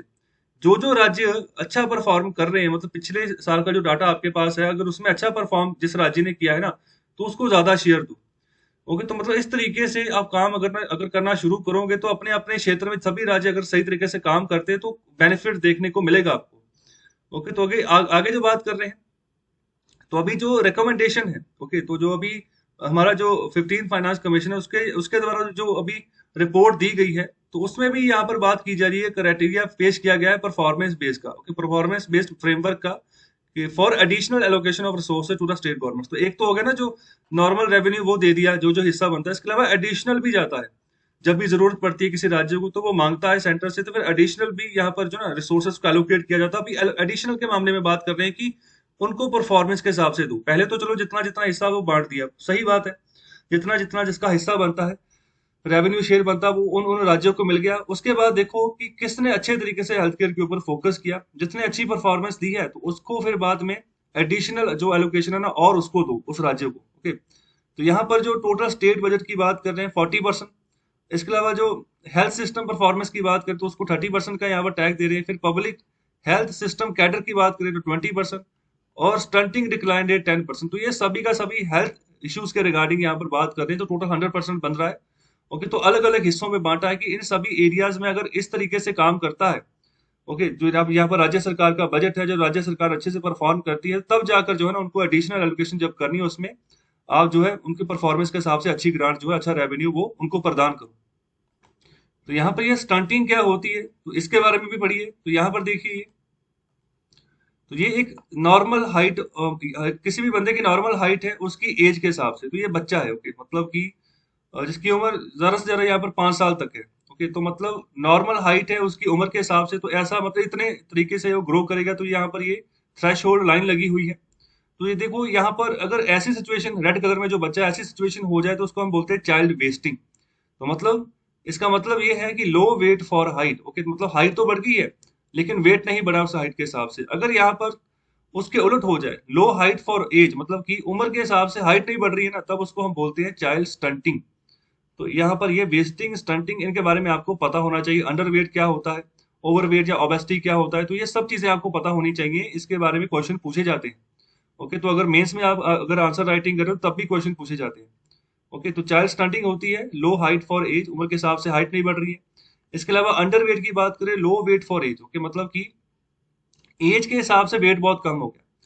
इसके अलावा अगर ओबेसिटी की, मोटापे की बात करें, ओवरवेट हो गया, तो यहाँ पर high wait for height, okay, मतलब कि जितना यहाँ पर हाइट के हिसाब से वेट होना चाहिए था उससे ज्यादा हो गया। तो ये भी मतलब चिंता का विषय होता है। ज्यादा मोटापा भी जो है ना वो सही नहीं होता है। इसके अलावा डबल बटन, यहाँ पर वही स्टंटिंग और ओवरवेट दोनों हो गए। ओके, तो मतलब कि ना तो हाइट बढ़ी है और मतलब कि दूसरा ओवरवेट हो गया, तो ये भी यहाँ पर इसको हम बोलते हैं डबल बर्डन हो गया। तो ये सिचुएशंस रहती है बच्चों में। ओके, तो नॉर्मल बच्चा ये होता है। और इसके अलावा आंकड़ा देखिए यूनिसेफ के द्वारा, तो ये यहाँ पर बात कर रहे हैं कि 144 मिलियन यहाँ पर चिल्ड्रन है अंडर 5 ईयर एज, मतलब कि जो स्टंटेड है। इसके अलावा 47 मिलियन ऐसे बच्चे हैं अंडर 5 ईयर एज जो कि वेस्टेड है, और 38 मिलियन यहाँ पर ऐसे बच्चे अंडर 5 ईयर एज जो कि ओवरवेट हैं। ओके, तो ये जॉइंट चाइल्ड मालन्यूट्रिशन एस्टिमेट्स है 2020 का, जिसमें World Bank, World Health Organization और यूनिसेफ, ये तीनों ने यहाँ पर पार्टिसिपेट किया है। तो ऐसी दिक्कतें बच्चों में क्यों देखने को मिलती है? शुरुआत यहाँ पर मदर से होती है, जिसके पास मतलब पर्याप्त न्यूट्रिशनल डाइट नहीं थी। जिसके चलते जिस भी बेबी को उसने जन्म दिया, अंडर वेट हुआ वो, ओके, अंडर वेट बेबी मतलब जितना एक छोटे बच्चे का पैदा होते जो वेट होना चाहिए तो उस हिसाब से नहीं है। फिर वही जब आगे ग्रो करेगा तो मतलब स्टंटेड हो जाएगा, अच्छे तरीके से उसकी हाइट नहीं बढ़ पाएगी। ओके, तो इसके अलावा कुछ भी हो सकता है, वेस्टेड भी हो सकता है, ओवरवेट भी हो सकता है। तो मतलब ये माल न्यूट्रिशन के ऊपर ये फोकस करता है। मतलब अगर यहाँ पर अच्छे से न्यूट्रिशनल डाइट इसके पास नहीं है तो बच्चा जो है ना स्टंटेड निकलता है, मतलब उसकी हाइट नहीं बढ़ पाती। ओके, जहाँ पर उसका वेट नहीं बढ़ पाता, ज्यादातर ये होता है। तो उसके बाद वही बच्चा आगे जब माल न्यूट्रिशन यंग गर्ल बनती है तो फिर बाद में वही मदर बनती है, तो ये पूरा साइकिल चलता रहता है, जिसके चलते ये ऐसी कैटेगरीज बच्चों की जो है ना ये ज्यादातर बढ़ती जा रही है। और आगे यहाँ पर बात करें कि जब यहाँ पर हेल्थ को कॉन्करेंट लिस्ट में डाल दिया जाएगा ना तो उसके रिगार्डिंग और एक रिस्क पैदा हो जाएगा। तो क्या रिस्क है? तो यहाँ पर जो पोटेंशियल है कि पब्लिक हेल्थ के ऊपर यहाँ पर जो प्रायोरिटी बनानी है स्टेट गवर्नमेंट्स को बनानी है। ओके, लेकिन अभी अगर इसको कॉन्करेंट में डाल दिया जाता है ना, स्टेट गवर्नमेंट्स जो है वो ढीली पड़ जाएंगी। तो वो ये कहेंगे कि सब काम अभी सेंट्रल गवर्नमेंट करेगी, तो हमें यहाँ पर कुछ यहाँ पर फोकस करने की जरूरत नहीं है। तो मतलब अगर कोई भी हेल्थ क्राइसिस आता है तो वो डिपेंडेंट हो जाएगी सेंट्रल गवर्नमेंट के ऊपर, उसी के ऊपर सोचेंगे कि हमें यहाँ पर अभी जरूरत नहीं काम करने की, ज्यादा जो दारोमदार है वो भी सेंट्रल गवर्नमेंट का हो गया। तो ये चीज नहीं होनी चाहिए। ओके, तो मतलब अगर ऐसा होता है तो ये हमारा जो डिसेंट्रलाइजेशन का जो सिद्धांत है ना कि पावर्स का डिसेंट्रलाइजेशन हमने किया हुआ है, कुछ पावर सेंट्रल गवर्नमेंट के पास, फिर पावर जो है डिसेंट्रलाइज हुई है राज्य सरकारों के पास, फिर राज्य सरकारों से फर्दर जो हमारी पंचायती राज इंस्टीट्यूशंस हैं, जहां पर सरपंच चुनते हो, या फिर जो अर्बन बॉडीज जहां पर म्यूनिसिपल कॉर्पोरेशन बनती है, तो वहां पर डिसेंट्रलाइज की हुई है पावर। तो ये मतलब सही नहीं है उसके सिद्धांत के हिसाब से कि अगर छोटे वाला कहे कि बड़े की जिम्मेदारी है। तो यहाँ पर सेंटर और स्टेट जो भी लोकल एडमिनिस्ट्रेशन है तो वहां पर इकट्ठे काम करना होगा। तो यहाँ पर जो जिस हमारी जो कोऑपरेटिव फेडरलिज्म की जो स्पिरिट है ना, उसको मरने नहीं देना है, कि मतलब आपस में जो हमारा पूरा फेडरलिज्म का ढांचा कोऑपरेट करके काम करे। और आगे यहाँ पर बात करें कि जब अगर टू मच कंसंट्रेशन हो जाए पावर की, मतलब पावर ना मतलब एक ही जगह पर केंद्रित कर दी जाए बहुत ज्यादा पैमाने पर, तो जैसे अगर सेंटर के पास ही पावर रह जाए ना तो मतलब वो भी जो हमारा फेडरल स्ट्रक्चर है हमारे देश का तो उसको हानि पहुंचाता है। मतलब कि सब काम जो है वो सेंट्रल गवर्नमेंट ही करेगी, तो मतलब राज्य सरकारें फिर किस लिए चुनी गई? तो ये मतलब कि बैलेंस ऑफ पावर होना चाहिए। तो ये यहाँ पर आखिर में ऑथर बात कर रहे हैं, तो जो कि हमारा संविधान भी यही यहाँ पर जो ना इसी चीज की परिकल्पना करता है। ओके, तो इसके अलावा बात कर रहे हैं, एक एग्जांपल दे रहे हैं कि पहले जब ऐसा कुछ शिफ्ट किया गया था, किसी एक लिस्ट में से दूसरी लिस्ट में डाला गया, तब क्या यहाँ पर देखने को मिला। तो यहाँ पर बात कर रहे हैं कि जब अगर हम एजुकेशन की बात करें तो इसको भी मूव किया गया था स्टेट लिस्ट से कॉन्करेंट लिस्ट में। कब किया गया था? 1976 में। ओके, तो तब से लेकर अब तक यहाँ पर क्या सिचुएशन देखने को मिली है? तो यहाँ पर अभी की सिचुएशन में ये पाया गया है कि जो हमारी शिक्षा व्यवस्था है ना, तो वो हमारी एक या दो जनरेशन के हिसाब से अभी जो है ना काफी बेहतर हो चुकी है। ओके, तो मतलब ये सिचुएशन देखने को मिली जब से ये स्टेट लिस्ट में से निकालकर एजुकेशन को जो है कॉन्करेंट लिस्ट में डाला गया। मतलब दोनों काम करेंगे। अभी पहले से राज्य सरकारें काम करती थी, जो यहाँ पर स्टेट एजुकेशन बोर्ड बने होते, अभी स्टेट एजुकेशन बोर्ड भी काम करेंगे। दूसरा सेंट्रल गवर्नमेंट भी जो है ना वो भी स्कूल्स खुले हैं, देखो अभी राज्यों में। तो सीबीएसई स्कूल जो है ना काफी बड़े पैमाने पर खुले हैं, तो वो सेंट्रल गवर्नमेंट के अधीन वो सारी की सारी अथॉरिटी आती है।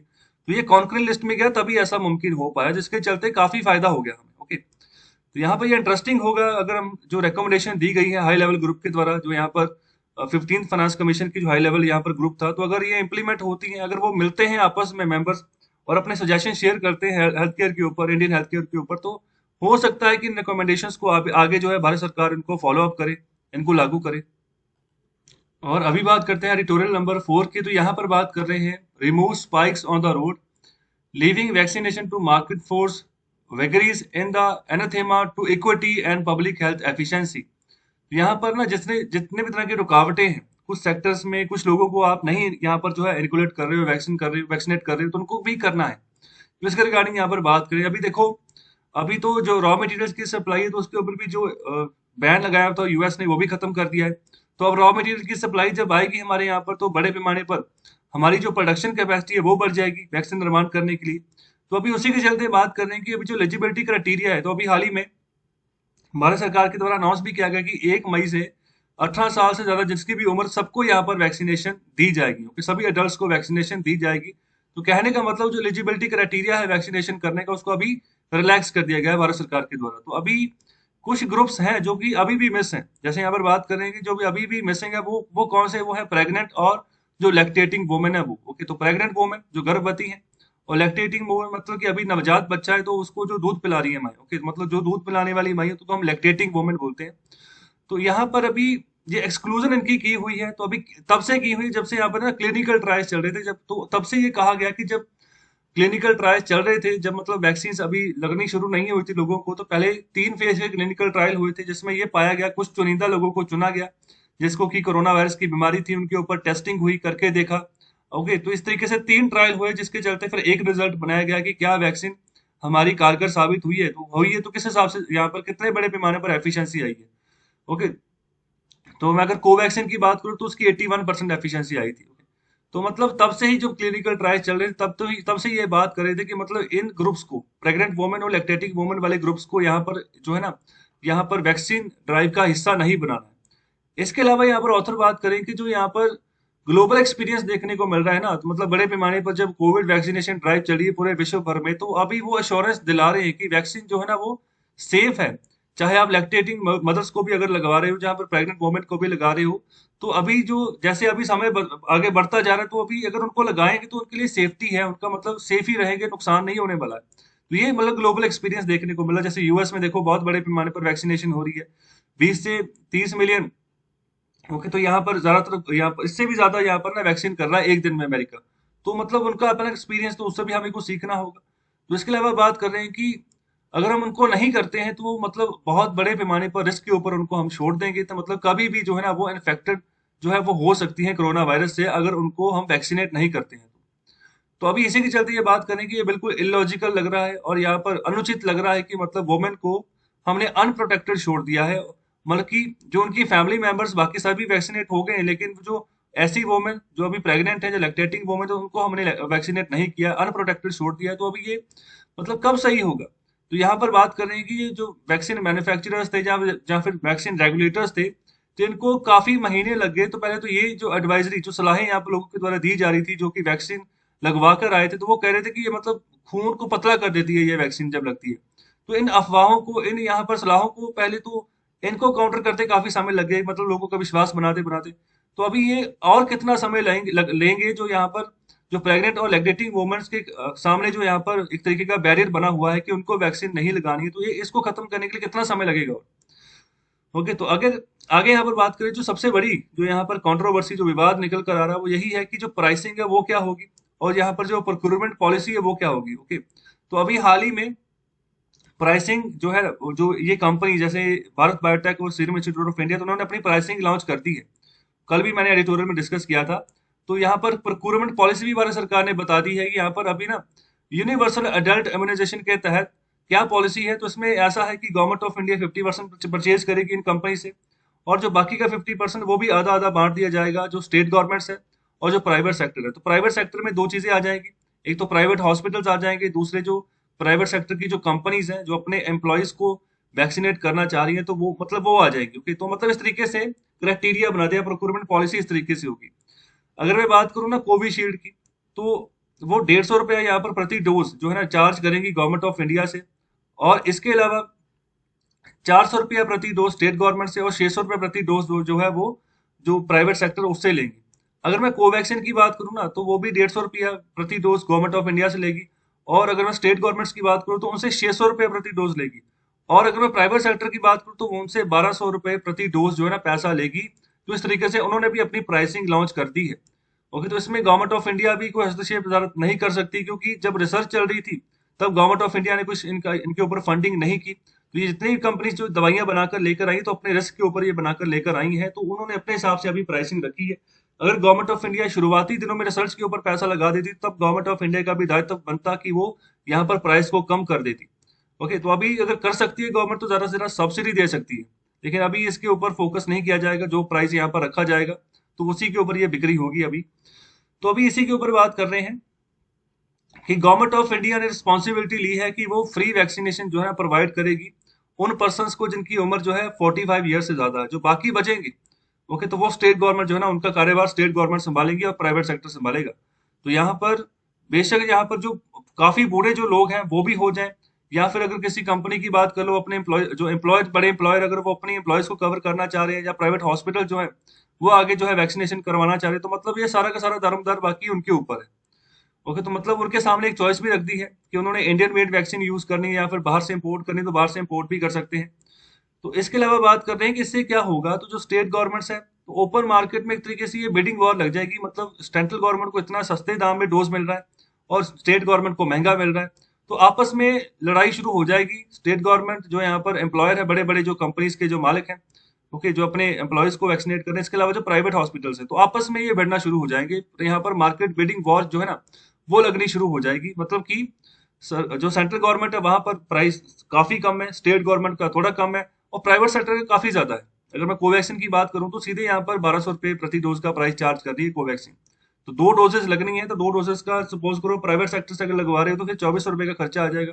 अगर कोई प्राइवेट कंपनी अपने एम्प्लॉयज को वैक्सीनेट कर रही तो वो तो जो उसको प्रति एम्प्लॉय जो है 2400 का कॉस्ट आएगा उनको उसको वैक्सीनेट करवाते करवाते। ओके, तो यहाँ पर यही बात कर रहे हैं, मतलब जो वैक्सीन मैन्युफैक्चरर्स हैं उन्होंने यहाँ पर हायर प्राइस कोट किए हैं स्टेट्स को। ओके, जो इन्होंने यहाँ पर सेंटर को किए उससे उसके मुकाबले में बहुत ज्यादा है। ओके, तो साफ तौर पर मतलब ये ना, मतलब एक तरीके से यहाँ पर इक्विटेबल नहीं है, मतलब कि बराबरता का यहाँ पर जो भाव होना चाहिए ना वो यहाँ पर नहीं दर्शाया गया है, जो यहाँ पर वैक्सीन मैन्युफैक्चरर्स हैं उनके द्वारा। और आगे यहाँ पर बात करें कि जो वैक्सीनेशन है ना, तो अगर हम इन्फेक्शियस डिजीज के खिलाफ वैक्सीनेशन करें तो ये एक तरीके के पब्लिक गुड है, मतलब कि लोगों को जरूरत है इसकी। तो यहाँ पर हमें यहाँ पर वैक्सीनेट करना है जितने भी पर्सन हो, तो ज्यादातर जितना भी यहाँ पर बड़े पैमाने पर वैक्सीनेशन होगी तो यहाँ पर पर्सनल प्रोटेक्शन तो बढ़ेगी बढ़ेगी, दूसरी और यहाँ पर जो खतरा है कि दूसरों को यहाँ पर ट्रांसमिशन हो जाएगा वैक्सीन जो यहाँ पर वायरस का, तो उससे भी बचाव हो जाएगा। ओके, तो ये मतलब इस तरीके से कि मतलब ये पब्लिक फाइनेंसिंग का केस है, मतलब सरकार यहाँ पर फाइनेंस करे आकर।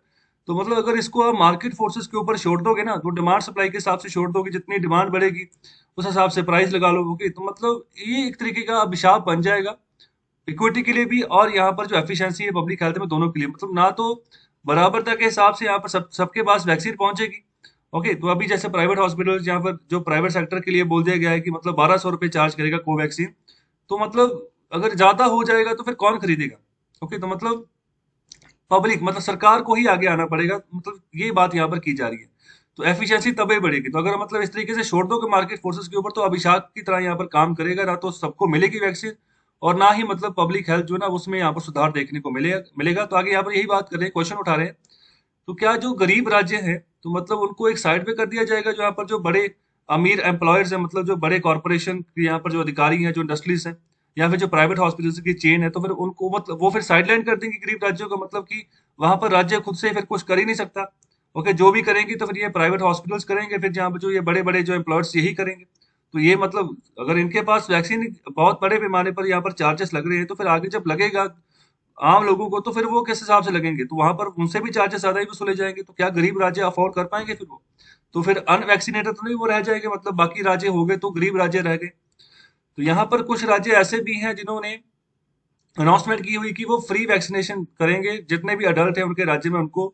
ओके, तो यहाँ पर जो जो बड़े राज्य हैं, ओके, तो वो मतलब ऐसा कर सकते हैं कि किसी ना किसी तरीके से फाइनेंस जो है वो जुटा पाए। ओके, तो मतलब अगर प्राइस में थोड़ा सा फर्क है कहीं कहीं पर तो वो जुटा पाएंगे, तो जुटा सकते हैं। ओके, तो क्या सभी राज्य ऐसा कर सकते हैं? सभी राज्यों के पास इतना पैसा इतना धन वो जुटा सकते हैं जैसे कोई एक पर्टिकुलर दो राज्य कर लें? तो यहाँ पर वही बात कर रहे हैं कि पॉलिटिकल पार्टी लीडर्स मतलब स्टेट पॉलिसी के तौर पर अनाउंस कर रहे हैं। ओके, जैसे कि मतलब कोरोना की वैक्सीन लगेगी अगर इलेक्शन में हमारी सरकार जीतती है, ओके, मतलब फ्री लगेगी या फिर ये लगेगा, मतलब इस तरीके से अनाउंसमेंट्स हो रही है। तो अभी भी मतलब लीगली रिस्पॉन्सिबल गवर्नमेंट जिस तरीके से काम करना चाहिए उस तरीके से काम नहीं हो रहा, तो अभी भी जो है ना मतलब इसके ऊपर डिबेट चल रही है, तो अभी भी मतलब बादल मंडराए हुए हैं डिबेट के, चर्चा के। इसके अलावा बात करें वैक्सीन रिलेटेड लिटरेसी की, मतलब वैक्सीन के बारे में ना जागरूकता फैलानी है, पढ़ाई बढ़ानी है, मतलब कि पता हो सबको, कॉन्फिडेंस प्रमोट करना है। मतलब जो हेजिटेंसी है ना, मतलब लोग नहीं लगवा रहे, तो इसको दूर करना है किसी ना किसी तरीके से। तो यहाँ पर जो मास मीडिया है, जो कम्युनिटी नेटवर्क्स हैं, तो उनको सबको यहाँ पर एक्टिवली एंगेज होना होना होगा, जो ये इन्फॉर्मेशन है ना वैक्सीन के बारे में इसको प्रमोट करना होगा। और आगे बात कर रहे हैं कि अगर हम यहाँ पर कम्युनिटी बेस्ड जो वॉलंटरी ऑर्गेनाइजेशन होती है, अगर उनको साइडलाइन कर देते हैं ना, तो ये सबसे बड़ी लानत होगी यहाँ पर जो गवर्नमेंट्स है उनके लिए, चाहे स्टेट गवर्नमेंट चाहे वो सेंट्रल गवर्नमेंट है। तो मतलब कम्युनिटी बेस्ड वॉलंटरी ऑर्गेनाइजेशन, जिसमें एग्जाम्पल लेता हूँ, खालसा एड नाम से यहाँ पर एक ना संस्था है खालसा एड। तो मतलब काफी वॉलंटरी वो काम करती है, तो अभी भी जो ऑक्सीजन सिलेंडर्स की जो कमी है उसके लिए भी वो यहाँ पर फंडिंग दे रही है, पैसा आ रहा है, जो छोटे छोटे इक्विपमेंट है ऑक्सीजन के वो प्रोवाइड किए जा रहे हैं दिल्ली में। ओके, तो मतलब ये सब मतलब एक तरह की ऑर्गेनाइजेशंस हैं जो कि आप गवर्नमेंट की किसी न किसी तरीके से सहायता ही करेंगी। ओके, तो उनको एक साइड लाइन आप नहीं लगा सकते। ओके, तो मतलब अगर साइड लाइन कर दोगे तो अभी पैंडेमिक के चलते मतलब बहुत बड़े पैमाने पर महंगा पड़ जाएगा ये सरकारों के लिए। तो अभी उनको अभी कॉल देनी होगी, तो मतलब एक्टिव सिटीजन पार्टनरशिप जो है ना, रिस्पॉन्स अभी होनी चाहिए। तो उनको भी आगे ना परमिट देना होगा कि आप भी आइए, आगे बढ़ चढ़ के हिस्सा दइए वैक्सीन के क्षेत्र में। ओके, तो वैक्सीन के क्षेत्र में भी अगर कम से कम दाम पर आप वैक्सीन प्रोवाइड कर सकते हो तो करें। ओके, तो ये यहाँ पर बात की जा रही है। और इसके अलावा बात कर रहे हैं कि जो असेस है वैक्सीन का, तो अभी श्योर करना होगा जो भी यहाँ पर एलिजिबल है उनको तो मतलब मिले वैक्सीन। उनको लो इनकम ग्रुप जो है, इसके अलावा जो माइग्रेंट फैमिलीज है, तो उनको मतलब दूर नहीं रखना है वैक्सीन से। मतलब ये सिर्फ ये कह के कि उनके पास स्मार्टफोन नहीं है जिसके चलते वो अपने आप को रजिस्टर नहीं कर सकते हैं, तो उनको वैक्सीन नहीं लगेगी। जैसे मैंने कोविन ऐप की बात की थी शुरुआत में, कि कोविन ऐप में आपको रजिस्टर करना होता है, फिर जो है आपको वैक्सीन लगती है। आपको डेट मिलती है, आपको एक टाइम स्लॉट मिलता है, उसमें जाकर आपको सरकारी हॉस्पिटल में जाकर वैक्सीन लगवानी होती है। तो मतलब अगर स्मार्टफोन नहीं है तो वो उनको वैक्सीन नहीं लगेगी, तो ये बातें नहीं होनी चाहिए। इसके अलावा कहीं पर भी वो है, मतलब अगर वो किसी राज्य में रह रहे हैं, तो हालांकि वो उस राज्य के डोमिसाइल नहीं है, वो रहने वाले किसी और राज्य के, लेकिन काम के पर्पज से किसी और राज्य में रह रहे हैं, तो मतलब ये भी कहकर आपको जो है ना, ये उनको मतलब वैक्सीन से दूर नहीं रख सकते। क्योंकि जो वायरस है ना, वो कभी भी आइडेंटिटी कार्ड नहीं पूछता है कि आप कौन से राज्य राज्य से हैं। तो अगर इस राज्य से आप आ रहे हो तो इनको नहीं होगा मैं, अगर दूसरे राज्य से हैं तो उनको मैं होऊंगा, तो ऐसा कुछ नहीं होता है। और आखिर में यहाँ पर बात करें कि जितने भी प्रोटोकॉल सबको फॉलो करके चले, तो यहाँ पर मल्टीपल वैक्सीन जो ना अभी सप्लाई चेन में आ रही है। ओके, तो अभी मल्टीपल एजेंसीज है जो कि इनको ऑफलोड करी पहुंचा रही है, डिलीवर कर रही है जहां तक उनको पहुंचना है। ओके, तो अभी जरूरत है कि बिल्कुल लगन से ना यहाँ पर हमने मॉनिटर करना है वैक्सीन सेफ्टी के ऊपर। और इसके अलावा जो एबिलिटी है कि मतलब किस तरीके से नए इन्फेक्शन और री इन्फेक्शन को ये कंट्रोल कर सकती हैं। जैसे अभी एंथनी फाउसी की हमने स्टेटमेंट पढ़ी थी कि जो कोवैक्सीन है वो काफी बढ़िया तरीके से डबल म्यूटेंट के खिलाफ काम करी। तो इन सब मुद्दों के ऊपर हमें इंफॉर्मेशन होनी चाहिए। इसके अलावा जो एडवर्स इवेंट रिपोर्टिंग सिस्टम है, मतलब कि सही तरीके से मतलब कुछ ऐसे केसेस निकल कर आ रहे हैं जहां पर एडवर्स इम्पैक्ट पड़ा है, तो उनको भी बड़ी सावधानी से हमें यहाँ पर ना सभी एजेंसीज को उनको यहाँ पर एडमिनिस्टर करना होगा उन वैक्सीन को, कि किस तरीके से वैक्सीन जो है किस पर्टिकुलर इंसान के ऊपर जो है ना मतलब एडवर्स जो इफेक्ट वो डाल रही है। इसके अलावा जो कम्युनिटी बेस्ड मॉनिटरिंग है वैक्सीनेटेड पर्सन की, वो हमें करनी होगी, मतलब जिनको वैक्सीनेशन हो चुका है पहले और दूसरे डोज का। फिर ये देखना होगा कि किस तरीके से उनका मतलब तो कोई एडवर्स इवेंट उनके ऊपर तो नहीं हुआ है, किस तरीके से मतलब उनकी डेली रूटीन में कुछ बदलाव तो नहीं हुआ है। तो ये डाटा अगर हमें गैदर करना है, इकट्ठा करना है, मतलब कि कम्युनिटी बेस के हिसाब से, मतलब जहां जहां जिस भी एरिया में वैक्सीनेशन कर दी गई, फिर उस एरिया में जाइए, उस कम्युनिटी के साथ देखिए, बातचीत करें, देखें कि क्या हालत है उनकी। ओके, मतलब क्या फर्दर कोई इन्फेक्शन तो नहीं होगी। तो इससे यहाँ पर अगर ये डाटा हमें रहेगा ना, तो हम और रिसर्च कर पाएंगे और बढ़िया जो है ना वैक्सीन बना पाएंगे, जिसके चलते प्रोटेक्शन और बढ़ जाएगी जो बड़ी बड़ी इन्फेक्शन जिस जिस तरीके से बढ़ती जा रही है उनके खिलाफ। तो इन्फॉर्मेशन जो है ना अभी जो है मतलब जो पब्लिक हेल्थ कम्स, जो पब्लिक हेल्थ के बारे में यहाँ पर जो निकल कर जो रेलेवेंस इन्फॉर्मेशन, तो उनको आगे बांटना है।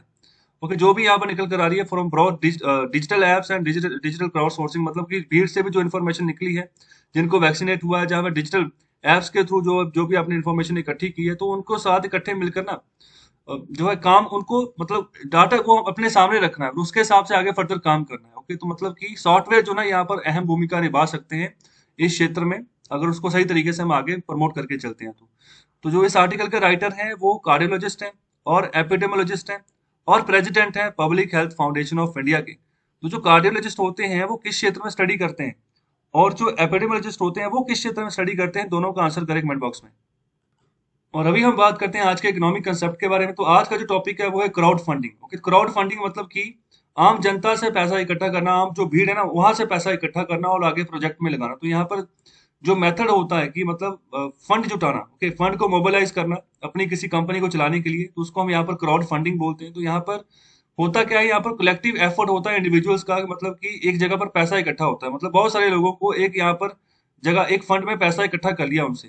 तो ज्यादातर ये इंटरनेट के थ्रू ही इकट्ठा होता है। ओके, और मतलब यहाँ पर ज्यादातर सपोर्ट की जाती है अपने किसी स्टार्टअप के लिए कि हमें स्टार्टअप को आगे प्रमोट करना है, उसके लिए पैसा चाहिए, तो भीड़ से ऐसे पैसा जो है इकट्ठा कर लिया जाता है। तो ये दो तरीके से होता है जो क्राउड फंडिंग होती है। तो पहला होता है कम्युनिटी क्राउड फंडिंग और दूसरा होता है फाइनेंशियल रिटर्न क्राउड फंडिंग। तो कम्युनिटी में ऐसा है कि जैसे कम्युनिटी सर्विस देते हो ना, तो मतलब उसमें आपको रिटर्न नहीं मिलता कुछ भी, तो बिल्कुल वैसा ही कम्युनिटी क्राउड फंडिंग में होता है कि आपने डोनेशन दे दी किसी स्टार्टअप के लिए या किसी भी काम के लिए, तो इसके लिए आपको कोई भी फाइनेंशियल रिटर्न नहीं मिलेगी, कोई इंटरेस्ट रेट वगैरह कुछ नहीं मिलेगा। दूसरा जो होता है यहाँ पर फाइनेंशियल रिटर्न क्राउड फंडिंग, इसमें पर्याप्त जो भी प्रोजेक्ट के लिए आपने पैसा लगाया है ना उसके लिए उसके रिगार्डिंग जो भी इंटरेस्ट रेट होगा उसके हिसाब से आपको पर्याप्त इंटरेस्ट मिलता है। ओके, मतलब पैसा आपको रिटर्न के रूप में मिलता है जब हम फाइनेंशियल रिटर्न क्राउड फंडिंग की बात करते हैं। तो यहाँ पर आम जो लोग होते हैं, इन्वेस्टर्स होते हैं, उनसे पैसा इकट्ठा किया जाता है किसी भी स्टार्टअप को बूस्ट अप करने के लिए। ओके, तो ये था आज का पूरा सिनेरियो। कैसा लगा लेक्चर आपको? अपना फीडबैक जरूर दें और शेयर करें इस लेक्चर को ज्यादा से ज्यादा,